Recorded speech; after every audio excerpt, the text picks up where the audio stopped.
Get everybody just wave to the camera real quick. Alright. Alright. Despite popular beliefs, a residential ceiling fan cannot decapitate a person. It can, however, cause serious head injuries. Putting our rational fears aside, many of us use a ceiling fan on a regular basis. Some of us may not even be able to sleep at night without the use of a ceiling fan. I've been an electrician for 13 years and I've installed countless ceiling fans. And despite the threat to my job security, today I'd like to explain to you how to install a flush-mounted ceiling fan to a horizontal ceiling. Today I'd like to discuss three main topics. One is the importance of ceiling fan placement. Two is the process for installing a ceiling fan. And three is some tips for using your ceiling fan efficiently after installation. Before we start on fan installation, I want to talk to you about the importance of fan placement. The fan should be located in the center of a room. According to the Lowe's website, the tips of the fan blade should be no more than 30 inches from the edges of the walls or any other object. You also want to make sure the fan is no lower than 7 feet. You don't want any of your tall friends coming over and getting hit in the head. It's also a good idea to make sure the fan is not near a bunk bed or the ladder to a bunk bed. There's a potential for head injury if a child jumped into a moving fan blade. Now let's move on to installation.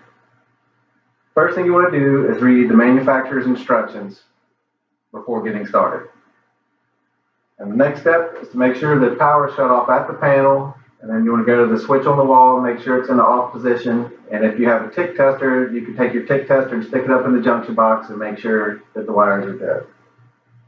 Second step is very important. You want to make sure that the junction box is rated to support a ceiling fan.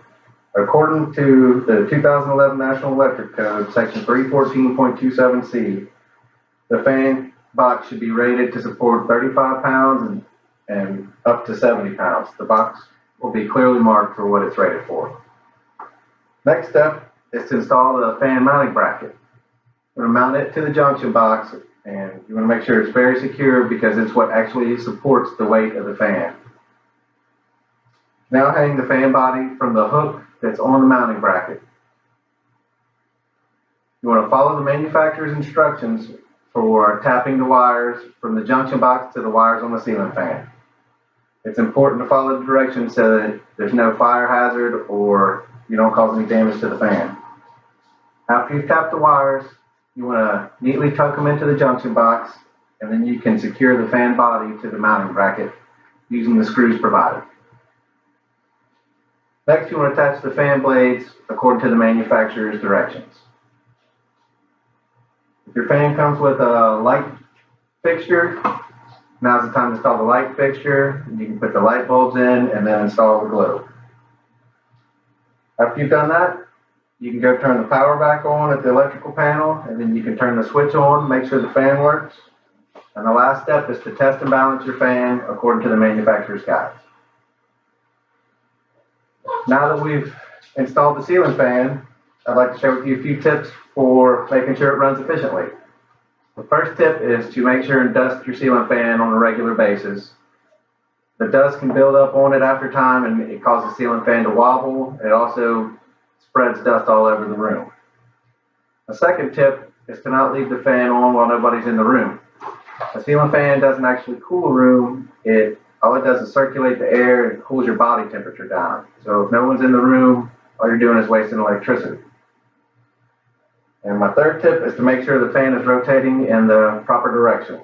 In the article 5 Benefits of Ceiling Fans, the National Association of Home Builders wants to make people aware that they should run their fans clockwise during the winter months to push warm air down and counterclockwise in the warmer months to create a cooling draft. There's a small switch on the body of the fan that changes the direction of the blade.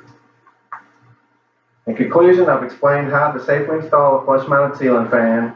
I've explained the importance of fan placement, the step-by-step instructions of installation, and valuable tips for efficiency, so you now can safely install and use your ceiling fan. I feel qualified to explain this due to my years of experience as an electrician. And if you feel capable of installing your fan, I hope that my instructions and advice will help you. I'd also like to add that at any point, if you don't feel capable or confident enough to do it, to hire a licensed professional to install it. Hiring someone to install your fan properly is a lot cheaper than a visit to the emergency room or costly damage to your home for repairs due to improper installation. Thanks.